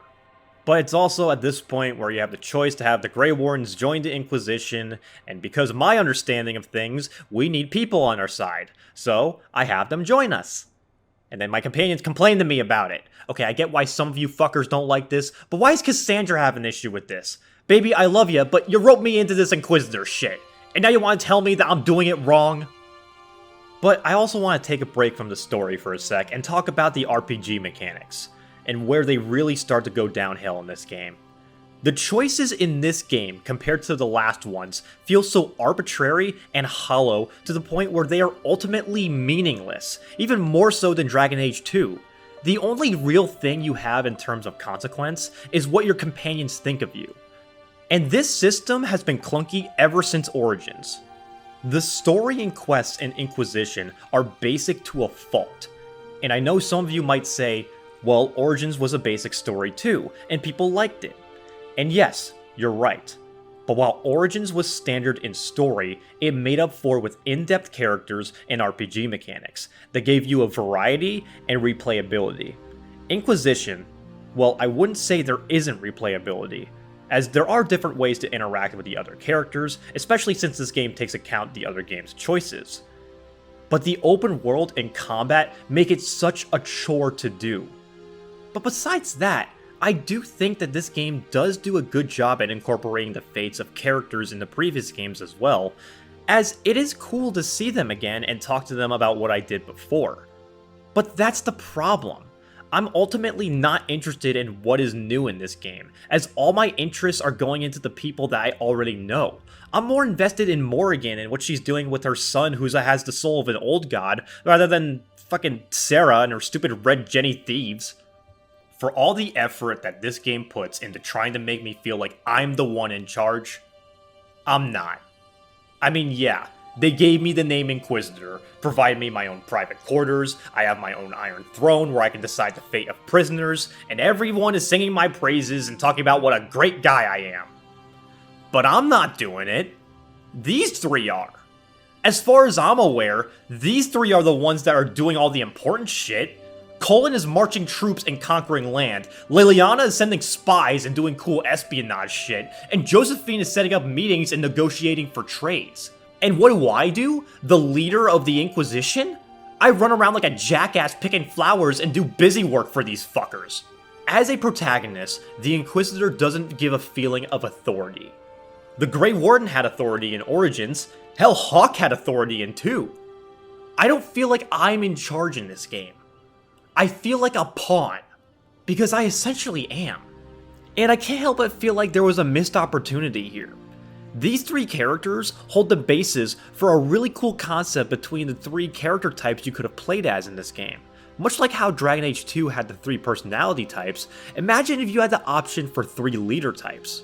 Hypothetically speaking, imagine the personality types being a conqueror, a negotiator, and a spy. And each quest that involved you making a new ally for the Inquisition had you choosing between one of these 3. Say there's a high-class noble that has a lot of money that can fund for supplies for the Inquisition, and you have to convince him to support the Inquisition. One option could be to just march in Teddy Roosevelt style, come in with all your soldiers and all your guards and intimidate him into giving you money. Another could be setting up a meeting and offering a trade deal. This could be good because it can establish relations, but at the expense of one of your other resources. Or you can try digging up information and get some dark secrets on the guy and blackmail him into doing your bidding. And you can still have these characters in the game if you want. Have them serve as mentor figures to the Inquisitor. They teach you their ways and you can get a closer bond to them to improve each method. And depending on which one you use more, the more closer the bond you get to the mentor figure. But nope, they just do their own thing, and I go on collecting fucking rocks. But back to the story. Next up is a ballroom blitz type of story, where you attend a fancy ball with the intent to get the one-up on the enemy who is trying to assassinate a higher-up. It starts off interesting enough, serving as more of an espionage-focused mission, and you also meet Morrigan here, which I gotta say, Claudia Black is giving a really good performance. She has that same smooth voice she's always had, but she sounds much wiser and more compassionate. You have been very busy this evening, hunting in every dark corner of the palace. Perhaps you and I hunt the same prey. But unfortunately, that's where the good parts end, because even when we're doing a main quest, we're still cursed with having to do boring side objectives. Later on, you find out that the person that's trying to assassinate the royalty lady was corrupted by oh my fucking god! So this is something that is really annoying in this game. every goddamn main quest in this game revolves around Corypheus. And it gets really fucking irritating because the main motivation behind each and every sub-villain in this game is Corypheus told me to do it. What are you guys seeing in this man? Please tell me. I want to know.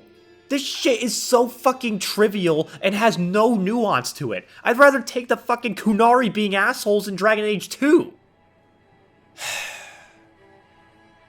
So you stop the assassin and make another choice that really doesn't make any difference.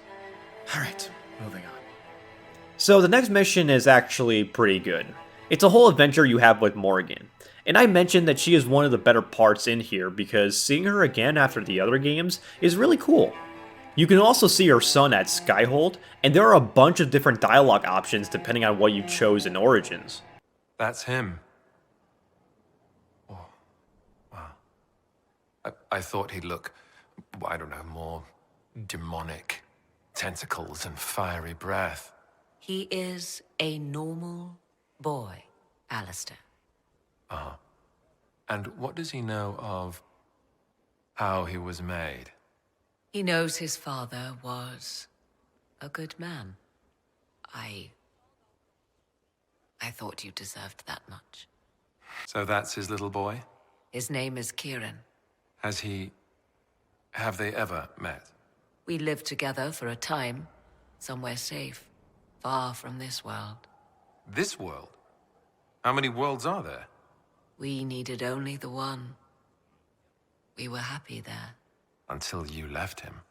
I was not the one who left. Also, something that I found out is that Kieran is voiced by Claudia Black's son, which is pretty cool, not gonna lie. So before this quest, Morrigan shows you the portals that travel between worlds, like the one she took in the Witch Hunt DLC. And she tells you that you can use this to help the Inquisition, and that there is a way that she can transform into a dragon to help you kill Corypheus. So you set up a quest to track down Corypheus again, but this time it actually has him in it. And it leads to an ancient elven ruin with their old gods. And the lore that you learn here is actually really cool, and it builds on this game's history. I'm not going to go too deep into detail because I'll be here forever, but this quest is one of the better ones, even if it remains in repetitive gameplay loop. But it's not exactly done after this.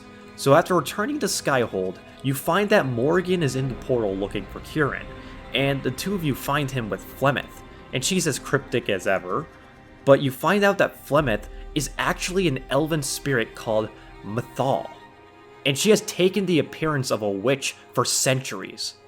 Huh. I wonder what my elf companion Solus would think about this. But with that, everything is finally set up and you can finally have the showdown with this ugly ketchup-stained motherfucker. And it's really fucking clunky. I mean, I didn't expect much with this combat, but I gotta say, the game really disappoints with the spectacle of this fight.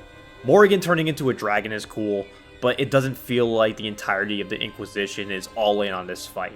Something that I loved about the final battle in Origins is that they made an effort to show everyone involved for the Blight, in both cutscenes and in the gameplay. In this, it's just me and the schmucks that I happen to take with me. So you'll hold R, and then the big bad is finally dead, and everyone sings your praises back home.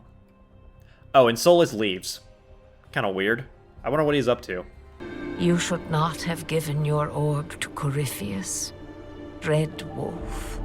I was too weak to unlock it after my slumber. The failure was mine. I should pay the price. But the people, they need me. I am so sorry. I am sorry as well, old friend.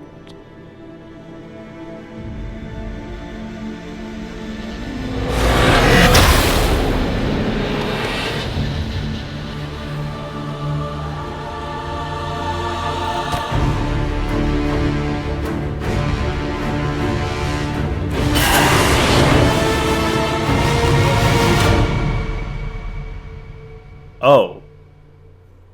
Shit. So, yeah. It's a lot to talk about. They set up Solus as a new antagonist, and in the Trespassers DLC, they do an even better job with setting him up. But before we get to that, let's talk about the companions.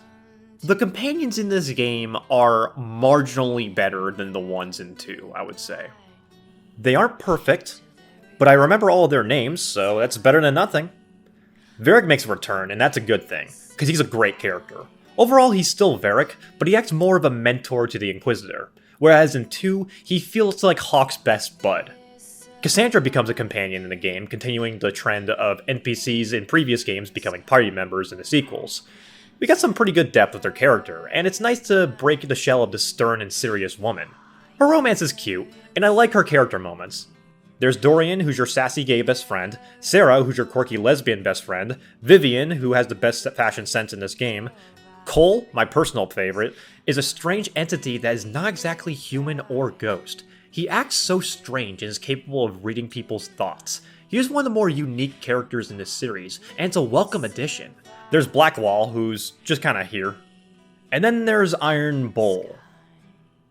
Okay, I don't like Bull, but not for the reason that you think. I think Bull's character and personality is fine, but I don't like it because it doesn't feel like it fits with a Kunari. It feels like it would fit a lot better for a dwarf, because Bull doesn't act like a Kunari I'm used to. And then we get to Solus. So something that I've been told countless times, even before playing this game, is how well written of a character Solus is. Everywhere you look, people will talk about how great of a character Solus is in this series. He's one of the most well-written and in-depth characters.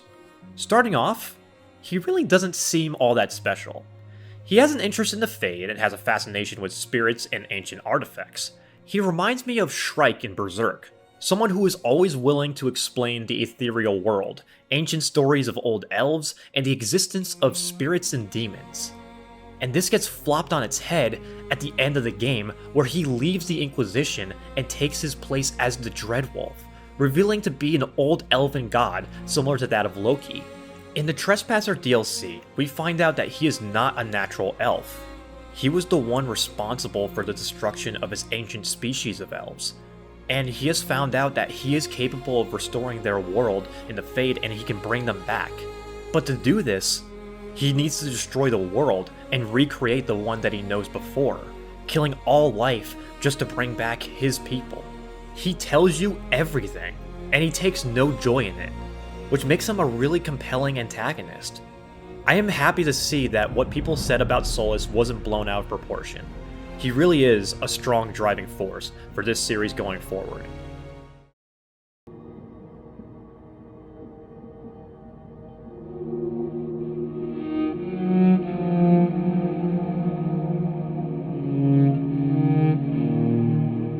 Even though there's so much about this game that I despise, the ending sets up a sequel with so much potential that I am excited to see what they do further to expand upon it. But I don't think that makes the rest of this game worth it.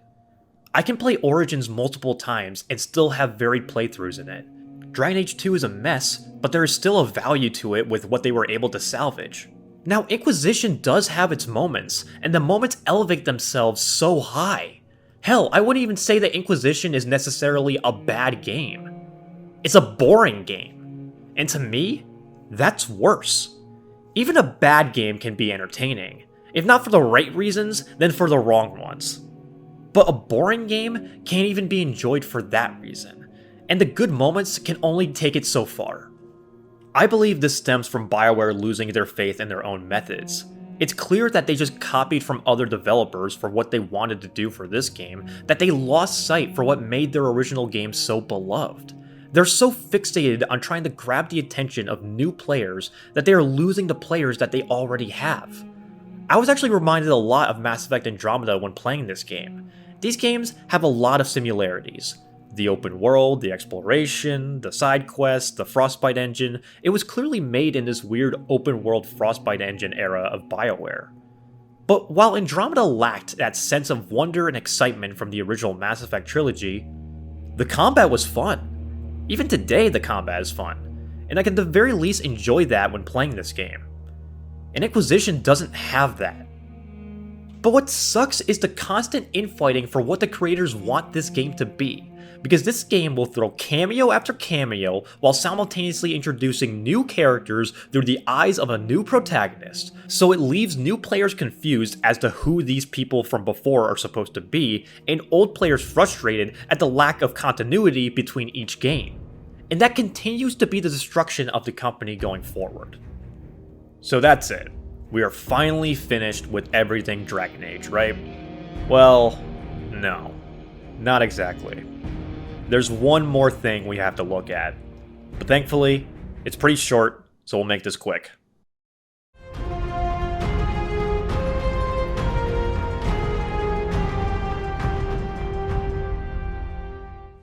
Adapting material based on video games has been proven to be a very effective method for many companies. It can be a way to show years of build-up for a game's universe, passion for the world and source material, and breathe new life into the IP. Shows like Arcane, Castlevania, Cyberpunk Edgerunners have proven that these worlds can be explored in many different ways. So making a show based in the Dragon Age universe is a good idea. So did it pay off? No. This show it's whatever. For a 6-episode show, there's definitely worse out there, but I just could not find myself to care about any of these characters. They are some of the most obnoxious motherfuckers I've ever met. And it doesn't help that it feels like they use tropes from other shows that do it way better. The overly grumpy main character that doesn't care about anyone or their feelings. The lesbian couple we're supposed to care about. The cute, quirky, and silly character that acts as the comic relief.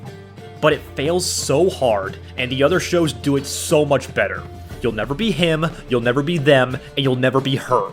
The thing about Absolution is that it doesn't stand out compared to the other shows.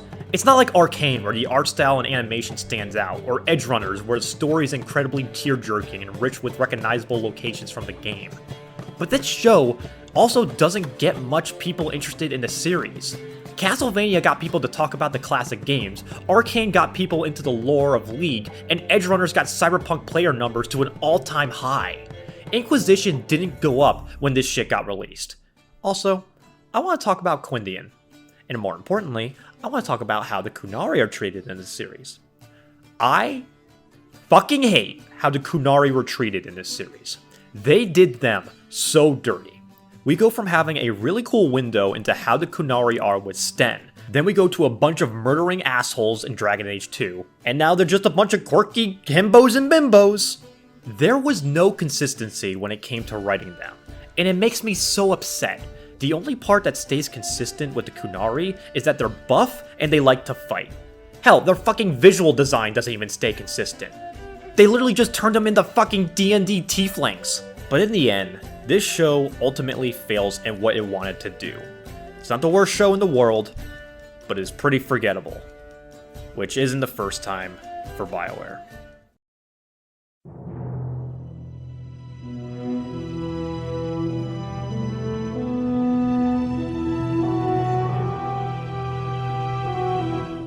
So, what can really be said now? And what can BioWare do going forward? We have a basis for what they're doing.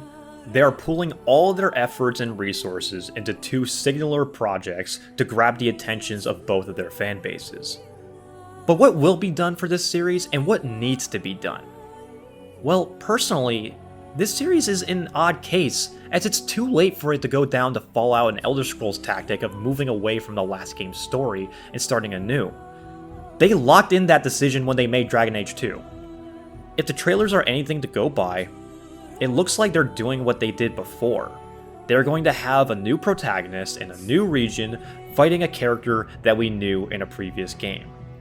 And honestly, I don't think that's an option at this point because Inquisition set up so much that I believe putting us in the shoes of a new protagonist is just going to be alienating. Because once again, we have to be reintroduced into this world and the old characters and get the new characters up to speed. It's gotten old, and BioWare has done this so many times, and I don't think that's what the fans want anymore. The community has grown attached to the characters in their respective games, and they are unable to interact with them the same way when making a new character. Honestly, I think the next game would do best if we just played as someone that we already know. since the main antagonist is someone that we have history with, going back to play as the Inquisitor or Hawk or hell, even the hero Ferelden would give good continuity for this series and give the returning fanbase so much needed hype to bring them back to play. But unfortunately, they're not only straying away from that in a story sense, but also in the gameplay sense. For those unaware, some footage and information was leaked showing that Dreadwolf is striving to have gameplay similar to the modern God of War games. And to me, this shows that BioWare, for whatever reason, is still so stubborn to return to their roots. They have fallen so far from their position that they're constantly looking at other companies for ideas, when really, they should be looking at themselves. They need to look back at these classic titles that have won countless of praise and look to recreate them. Doom did it, Capcom did it, Nintendo did it twice. And I understand that with the publisher issue, that possibility is not really in the cards right now, which is a shame, because I think this is a really cool world that BioWare has made. And as much as I want to be hopeful for the future and believe that they will deliver a game with the same amount of quality and passion as Origins, another part of me expects to find another checklist-styled open-world game that continues to get farther from the roots it originated from. But I guess you shouldn't feel too bad, because you still got other options for RPGs. Larian Studios proved that these types of RPGs are wanted and can thrive. Baldur's Gate 3 has delivered on so many levels by just being an RPG that treats itself as an RPG, and not an action game with a skill tree. Which is really ironic because Baldur's Gate is a game that was started by BioWare over 20 years ago. And this game has so much of that original BioWare feel to it, and any fan of the classic games can enjoy it. Is it perfect? No. There are quite a few glitches even today, and the classes are not balanced, and the story can drag on a bit in the third act. But that doesn't change the fact that the developers really care about this game and want to make it something special. And they want to continue to do so. To me, Larian Studios has the passion and the drive that BioWare had years ago. And I hope they can learn from the mistakes of BioWare and continue to thrive as they move on.